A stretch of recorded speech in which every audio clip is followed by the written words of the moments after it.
जय Hind students, welcome back to Archana Sharma learning academy. Unit second listening and speaking skills के आज हम 6th टॉपिक की बात करेंगे, जिसमें हम पढ़ेंगे टाइप्स ऑफ लिसनिंग। तो टाइप्स ऑफ लिसनिंग हम पढ़ रहे हैं। इससे पहले आप एक काम कीजिए, एक पेन ले लीजिए आप या पेंसिल ले लीजिए और उसके साथ एक रजिस्टर। कुछ भी ऐसा जो आपको इम्पोर्टेंट लग रहा है या कुछ ऐसा लग रहा है जो कंफ्यूजिंग है, आप प्लीज़ उसको लिख लीजिए। कमेंट बॉक्स में आप उसे हमसे पूछ सकते हैं। नोट्स आपको लिंक में मिल जाएंगे, डिस्क्रिप्शन बॉक्स में हम उसका लिंक आपको दे रहे हैं। बस आपको अटेंटिव रहकर ये पूरा वीडियो सुनना है। ये वीडियो थोड़ा सा लेंदी हो सकता है क्योंकि इसमें टाइप्स ऑफ लिसनिंग आपको बताए गए हैं। तो अगर आपको लग रहा है लेंदी है तो आप बीच में पॉज ले लीजिएगा, यानी रुक जाइएगा थोड़ी देर के लिए और फिर लिखना शुरू कीजिएगा। टाइप्स ऑफ लिसनिंग में अगर हम बात करें तो सबसे पहली जो टाइप है वो है इंफॉर्मेशन लिसनिंग। याद रखिए, इंफॉर्मेशन लिसनिंग जैसे नाम से ही आपको पता चल रहा है, यानी कि जब कभी हम चीज़ों को सिर्फ इसलिए सुनते हैं कि हमें वहाँ से कोई इंफॉर्मेशन मिलेगी, तो इस तरह के लिसनिंग को हम क्या कहते हैं? इंफॉर्मेशनल लिसनिंग कहते हैं। और इंफॉर्मेशनल लिसनिंग में आपको हाई लेवल का कंसंट्रेशन चाहिए होता है कि कोई भी इंफॉर्मेशन जो हमें दी जा रही है थ्रू स्पीच वो मिस ना हो जाए। कुछ एग्जाम्पल्स चेक कर लेते हैं इंफॉर्मेशन लिसनिंग के। जैसे कि आप ट्रेनिंग के दौरान कुछ सुनते हैं, लेक्चर्स के दौरान आप सुन रहे हैं, या फिर आप ऑनलाइन क्लासेस में, जैसे अभी मैं आपकी क्लासेस ले रही हूँ, वीडियो क्लासेस ले रही हूँ, तो आप अपने आप से सीखना चाहते हैं तो भी इस तरह की लिसनिंग की आपको आवश्यकता पड़ेगी। कंसंट्रेशन बहुत हाई होना चाहिए। और यदि आप एजुकेशनल ई बुक से पढ़ रहे हैं तब भी आप इंफॉर्मेशनल लिसनिंग कर रहे हैं, तो कंसंट्रेशन लेवल आपका हाई रहना चाहिए ताकि आप चीज़ों को कैच कर सकें, अंडरस्टैंड कर सकें। एडवांटेज क्या होता है?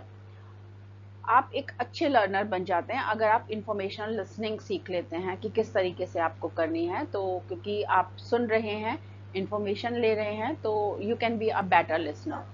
नेक्स्ट है, आपका एक्टिव पार्टिसिपेशन बढ़ जाता है। देखिए, जब आप इंफॉर्मेशन लेंगे तो आप एक्टिव हो जाएंगे, तो अगर आप एक्टिव हो जाएंगे तो आपका जो इंटरेक्शन है विद द इंफॉर्मेशन वो बढ़ जाएगा। नेक्स्ट है, आपकी नॉलेज अपडेट होती है इससे, और आपकी दूसरों से इंटरेक्शन करने की पावर भी बढ़ती है। तो इंफॉर्मेशन लिसनिंग के लिए आपको हाई कंसंट्रेशन चाहिए होगा, ये आपको हाईलाइट करना पड़ेगा पॉइंट। दूसरी होती है डिस्क्रिमिनेटिव लिसनिंग। और डिस्क्रिमिनेटिव लिसनिंग को आप ऐसे समझ सकते हैं कि जब हम एक ही तरह के शब्दों में साउंड के बेसिस पर डिस्टिंक्ट करना शुरू कर दें, यानी अलग अलग पहचान करना शुरू कर दें। शब्द आपके पॉजिटिव हों लेकिन उनको कहने की टोन नेगेटिव हो, और नेगेटिव टोन को आप पहचानना शुरू कर दें। It is called discriminative listening. आपसे कहा कुछ और जा रहा है लेकिन आवाज, स्टाइल, टोन, पिच ये कुछ और इंडिकेट कर रही है और आप उसमें अब डिफरेंस कर पा रहे हैं, तो इस तरह की लिसनिंग क्या कहलाती है? डिस्क्रिमिनेटिव लिसनिंग कहलाती है। अब आप छोटे बच्चे को देखिए, वो अपनी मदर की आवाज़ को अलग पहचान लेता है, पापा की आवाज़ को अलग पहचान लेता है, या अजनबी की आवाज़ को अलग, और जैसे उसकी मदर की आवाज़ आती है वो एकदम काम एंड कूल हो जाता है। तो ये तभी पॉसिबिलिटी है जब आपको डिस्क्रिमिनेटिव लिसनिंग आती हो। ये हेल्प करती है आप फैमिलियर और अनफैमिलियर लैंग्वेज को पहचान लें, साउंड्स को पहचान लें, अलग अलग मूड्स को आप पहचान सकें वॉइस के थ्रू, ना कि शब्दों के थ्रू। जैसे हैप्पीनेस है, सैडनेस है, वरिड है कोई, तो आप उसकी आवाज़ से पहचान लें, भाई वो कह तो रहा है मैं सही हूँ, लेकिन उसकी आवाज़ से लग रहा है कि शायद वो सही नहीं है। तो इस तरह की लिसनिंग क्या कहलाती है? डिस्क्रिमिनेटिव लिसनिंग कहलाएगी। एडवांटेजेस क्या होते हैं? आप स्पीकर का माइंडसेट पढ़ने के काबिल हो जाते हैं। जब आपको डिस्क्रिमिनेटिव लिसनिंग करनी आ जाती है, आप साउंड पहचानने हैं, तो माइंडसेट आप पढ़ सकते हैं। शब्दों पर ध्यान ना देकर शब्द जो कहना चाह रहे हैं, यानी शब्दों से भी ज़्यादा आप समझ पाते हैं, और आप एक्चुअल सीन को रियलाइज कर पाते हैं, और जो कहा नहीं जा रहा है आप उसको भी समझ लेते हैं। मोटे तीसरी तरह की लिसनिंग को बोलते हैं कॉम्प्रिहेंसिव लिसनिंग। देखिए, नाम से ही पता चलता है कॉम्प्रिहेंस करना, यानी कि जब आप इसलिए सुनते हैं कि आप चीज़ों को अच्छे से समझ पाएं, वोकैबुलरी का आपको पता हो, लैंग्वेज को आपको आती हो, तो इस तरह की लिसनिंग जो क्या कहलाती है? कॉम्प्रिहेंसिव लिसनिंग कहलाती है। इसमें बेसिक लैंग्वेज स्किल्स का होना बहुत ज़रूरी है। और दूसरा है कि जो डिस्क्रिमिनेटिव आपकी लिसनिंग होती है उसमें आप शब्दों से ज़्यादा वॉइस पर ध्यान दे रहे हैं, और यहाँ पर आप मेनली वोकैबुलरी, ग्रामर, लैंग्वेज, इस पर आप ध्यान दे रहे हैं। तो ये डिफरेंस है। कॉम्प्रिहेंसिव लिसनिंग आप कब करते हैं? जब आपको कोई डिसीजन लेना हो और आप किसी की बात सुन रहे हो, तो आप उसको कॉम्प्रिहेंड करने की कोशिश करते हैं किसी भी डिसीजन को लेने से पहले। Listening to give the response to speaker. आप जब कभी किसी की बात सुनते हैं और उसको रिस्पॉन्स देना चाहते हैं, तो आपको कॉम्प्रिहेंशन करना पड़ेगा उसका, यानी आपको ये समझना पड़ेगा कि सामने वाला आखिर कहना क्या चाह रहा है, तभी आप उसको रिप्लाई कर पाएंगे। ये बहुत कॉमन तरह की एक लिसनिंग का टाइप है। एडवांटेजेस क्या होते हैं? ये बाकी जितनी भी लिसनिंग्स होती हैं सबका बेस तैयार करते हैं। आपका लिसनिंग का मेन पर्पस क्या होता है? दूसरों को सुनना, समझना। तो दूसरों को सुनना और समझना हर तरह के लिसनिंग में चाहिए, तो ये बेस तैयार करती है हर तरह के लिसनिंग का। एग्जैक्ट मीनिंग क्या है मैसेज का, ये पता करने में हेल्प करती है। ये एनालाइज करने में हेल्प करती है कॉम्प्लेक्स कैलकुलेशन को, टेक्निकल या साइंटिफिक आर्टिकल्स को, फीडबैक के लिए। तो बेसिक टाइप की लिसनिंग है और इसमें आपको लैंग्वेज और वोकैबुलरी की जरूरत पड़ती है। एक होता है सिंपैथेटिक लिसनिंग। आप सिंपैथी जानते हैं? अगर सिंपैथी आप जानते हैं तो सिंपैथिक लिसनिंग भी आप जानते हैं।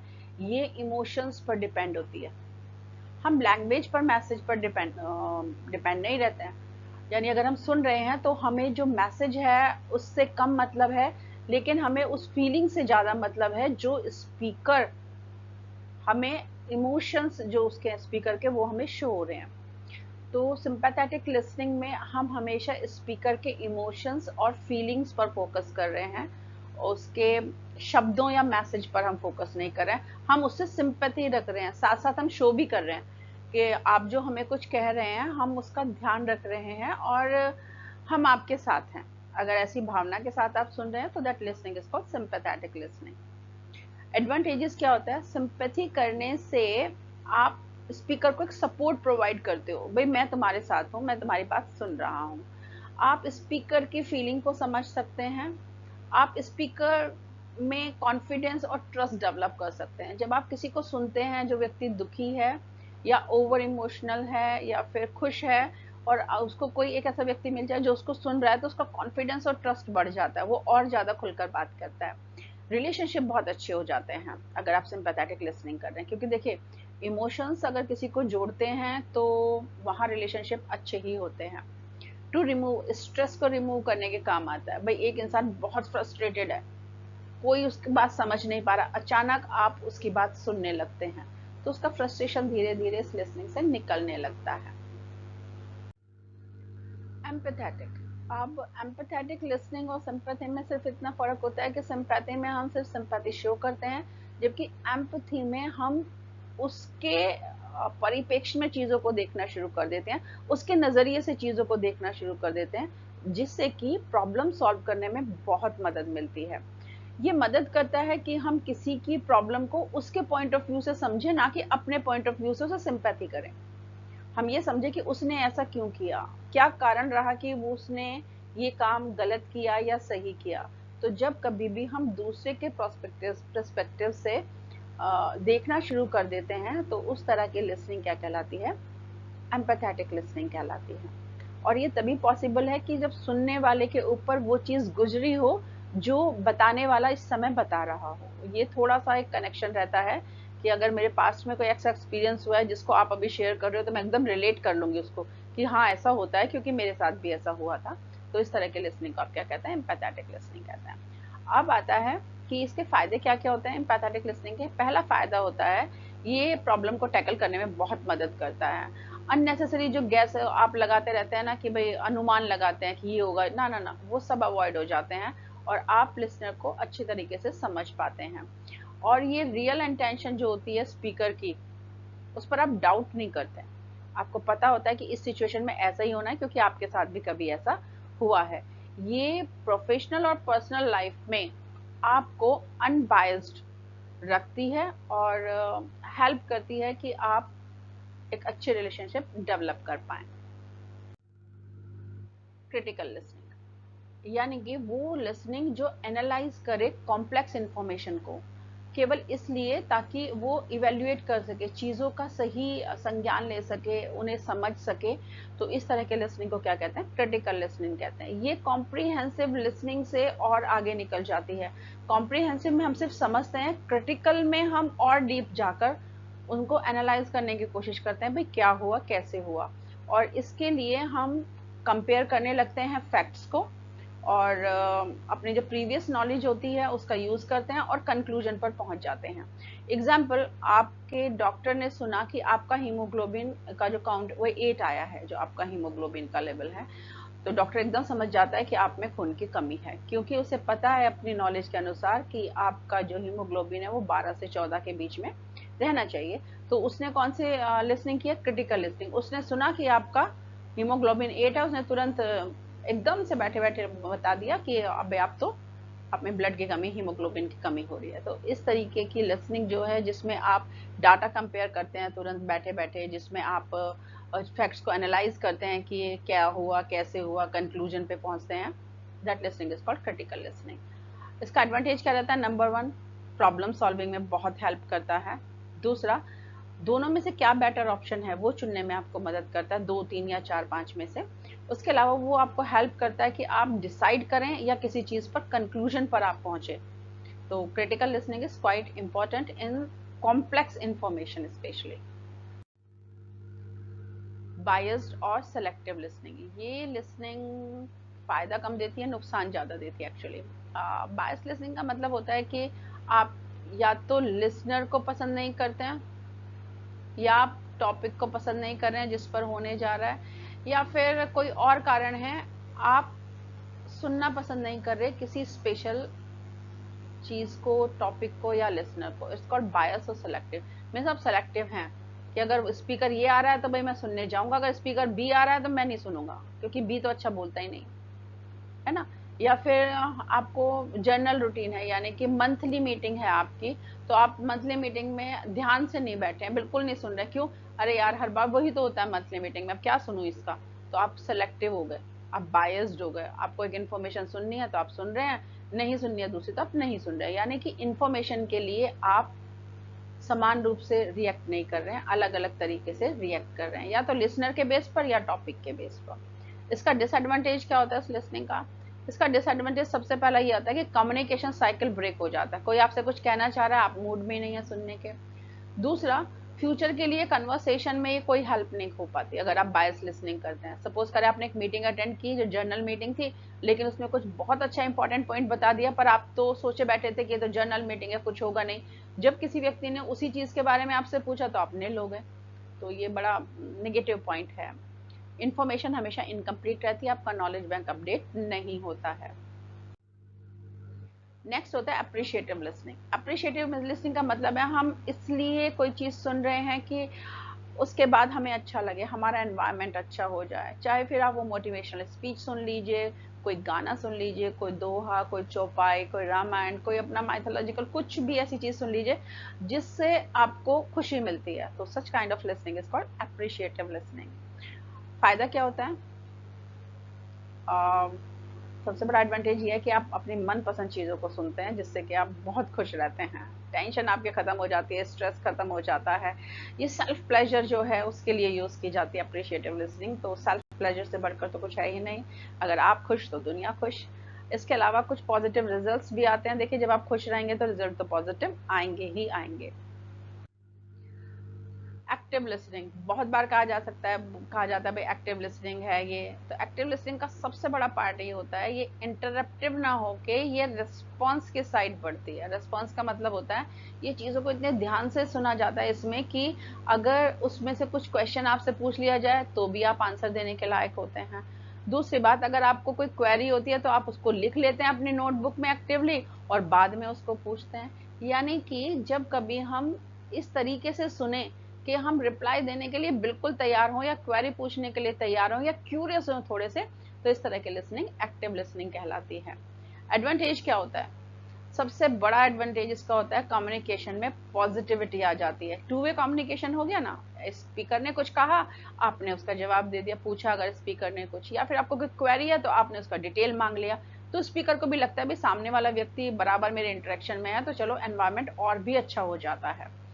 इसके अलावा कन्वर्सेशन में हेल्प करता है, और फीलिंग्स जो है स्पीकर के लिए, it helps the speaker to open the feeling.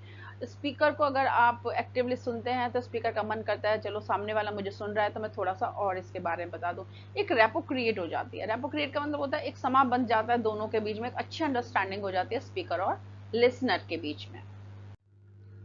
Passive listeners, अब ये लिसनर्स जो होते हैं ये सुनते तो सब कुछ रहते हैं, फिजिकली भी और मेंटली भी वहीं पर रहते हैं, लेकिन रिप्लाई करने के लिए बिल्कुल तैयार नहीं होते, स्टिफ हो जाते हैं, पत्थर की मूर्ति बन जाते हैं। आपने देखा कभी कभी क्लासरूम में हम समझाते हैं स्टूडेंट्स को, फिर हम पूछते हैं समझ में आया, तो कुछ बच्चे बोलेंगे यस, कुछ बोलेंगे नो, और कुछ बच्चे ऐसे होंगे जो फेस बना के बैठे रहेंगे इस तरह से, पता ही नहीं चल रहा हाँ है या ना है, खुश हैं या दुखी हैं। तो such kind of listeners are called passive listeners. इसका सबसे बड़ा डिसएडवांटेज ये रहता है कि लिसनर क्योंकि मूड में ही नहीं है वो मैसेज को अब्जॉर्व करने के, तो करता ही नहीं है। कम्युनिकेशन इनइफेक्टिव जाता है, जब स्पीकर को यही नहीं पता चल रहा कि सामने वाला हाँ कर रहा है या ना कर रहा है तो क्या रिप्लाई करेगा। Listener can not use information effectively in future, क्योंकि वो मूड में नहीं है क्लैरिफिकेशन के, डाउट्स हैं तो डाउट हैं ना, डाउट क्लियर है तो मतलब उसे कुछ नहीं पता, उसे बस बोलना ही नहीं है, रिप्लाई नहीं करना, अपनी चीज़ों को पूछना नहीं है, क्यूरियोसिटी है नहीं, तो इन्फॉर्मेशन इफेक्टिवली उसके पास तक नहीं पहुंच पाती। इंट्यूटिव लिसनिंग, इंट्यूटिव लिसनिंग का मतलब होता है जब आप कहने वालों के आवाज से या हाव भाव से ये पता कर लें कि असल में ये क्या कहना चाह रहा है। शब्द कुछ भी कह रहा हो लेकिन असल में ये इसकी असली मंशा क्या है, ये वाकई में वो ही कह रहा है कि जो इसने शब्दों में कहा है, या कुछ और कहना चाह रहा है। जिस क्षण भी आप दूसरे पर एक थोड़ा सा डाउट रखकर सोचने पर मजबूर हो जाएंगे कि ये वही कहना चाह रहा है जो ये कह रहा है या कुछ और कह रहा है, सच kind of listening is called intuitive listening. इसमें आप माइंड पढ़ लेते हैं, आपको इंट्यूशन हो जाता है। मैं कहूँ भाई आप तो बहुत अच्छे हैं, मैं आपकी तारीफ करने लगा, आपको इंट्यूशन हो जाएगा पागल बना रहा है मेरा, या आपको ये इंट्यूशन हो जाएगा कि ये तो गलत बोल रहा है, ये मेरे को मक्खन लगा रहा है। बॉस होते हैं ना आपके, वो अचानक से पहचान लेते हैं, जब आप ज्यादा तारीफ करते हैं या फिर सही तारीफ नहीं करते तो आपके शब्दों के पीछे वाले भाव को पहचान लेते हैं कि इसको जरूर ना कुछ चाहिए, और kind of listening is called intuitive listening. Advantage क्या होता है, it's lead to the best form of leadership. ये लीडरशिप के असली फॉर्म इसलिए कहा जाता है इसको क्योंकि ये पहचान लेते हैं भाव को, पीछे वाले भाव को, तो इनको इंट्यूशन होना शुरू हो जाता है कुछ ना कुछ गड़बड़ है। कोई सही कह रहा है तब भी होता है ना, बहुत सी चीजें इंट्यूशन के बेसिस पर लीडर्स जो है सही कर लेते हैं कि वो कह तो ऐसे रहा था, पता तो मेरे को ऐसे चला था, लेकिन मेरे को फिर भी लग रहा था कि गलत है, तो मैंने फिर ऐसा निर्णय ले लिया। तो such kind of listening is called intuitive listening. और इसमें जो रिलेशनशिप बिल्डिंग है वो स्ट्रांग रहती है क्योंकि आपको इंट्यूशन पता है बॉडी लैंग्वेज टोन वगैरह का, तो आपका जो स्पीकर है उसके बारे में आपको इंट्यूशन पहले से रहती है, तो अगर पॉजिटिव इंट्यूशंस हैं तो रिलेशनशिप बिल्डिंग में इजी हो जाता है। प्रॉब्लम इजीली रिजॉल्व किए जा सकते हैं क्योंकि आप रियल इंटेंशन को पहचानते हैं। फॉल्स लिसनिंग, ये लिसनिंग सबसे बुरी लिसनिंग कहलाती है।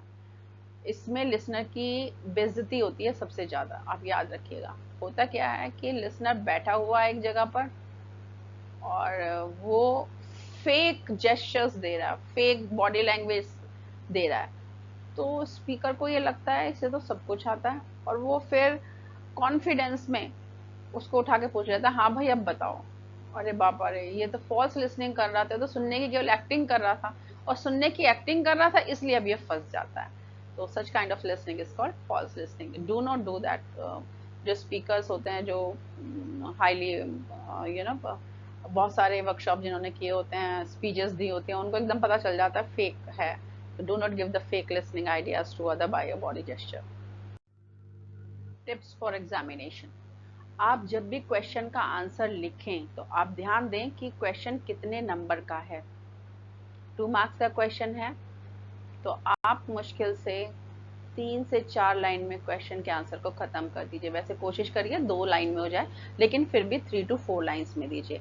अगर ये लेंदी क्वेश्चन है 7 नंबर का, 10 नंबर का, तो याद रखिए इसमें एक डायग्राम का होना ज़रूरी हो जाएगा, स्पेशली सॉफ्ट स्किल में, क्योंकि हम डायग्राम का भी यूज़ करते हैं। तो डायग्राम, डायग्राम से पहले आप डेफिनेशन, और डायग्राम के बाद आप एक एक चीज़ को एक्सप्लेन करें। एग्जामिनर को या इवेल्युएटर को इम्प्रेस करने के लिए डायग्राम विद करेक्ट स्पेलिंग, याद रखिए अगर आप करेक्ट स्पेलिंग नहीं लिखते हैं तो फिर आपके लिए दिक्कत हो जाएगी। तो स्पेलिंग्स का करेक्ट होना बहुत ज़रूरी है। तो ये टाइप्स ऑफ लिसनिंग थे जो आपने पढ़े हैं अभी। नोट्स के लिए आपको ब्लॉग का लिंक हम डिस्क्रिप्शन बॉक्स में दे रहे हैं। आप पेन और रजिस्टर पर आपने जो भी क्वेरीज लिखी हैं उनको आप कमेंट बॉक्स में प्लीज़ एक बार लिख दीजिएगा, और पीडीएफ में आपको नोट्स चाहिए तो भी आप कमेंट बॉक्स में हमें लिख दीजिएगा। नेक्स्ट जो हमारा वीडियो आएगा वो टेड टॉक पर आएगा। ये नेक्स्ट टॉपिक है सेकेंड यूनिट का। आई होप आपको जो हम पढ़ा रहे हैं वो समझ में आ रहा है, और आप नोट्स के थ्रू भी उन्हें समझने की कोशिश कर रहे हैं। देखिए रेगुलर पढ़ेंगे तो आपको कोई भी दिक्कत नहीं आने वाली है, लेकिन अगर आप रेगुलरिटी नहीं बनाएंगे पढ़ाई में तो थोड़ा सा आपको प्रॉब्लम आएगा। तो इसलिए एक एक वीडियो आप रोज देख लीजिए, उसके नोट्स तैयार कर लीजिए, और जब आपका सॉफ्ट स्किल का पेपर होगा तो you will be more confident. ये तो मुझे आता है, मैंने कई बार पढ़ा हुआ है, वीडियो मैंने देखा हुआ है। तो इस तरीके से आप अपनी तैयारी कर सकते हैं। All the best for your examination.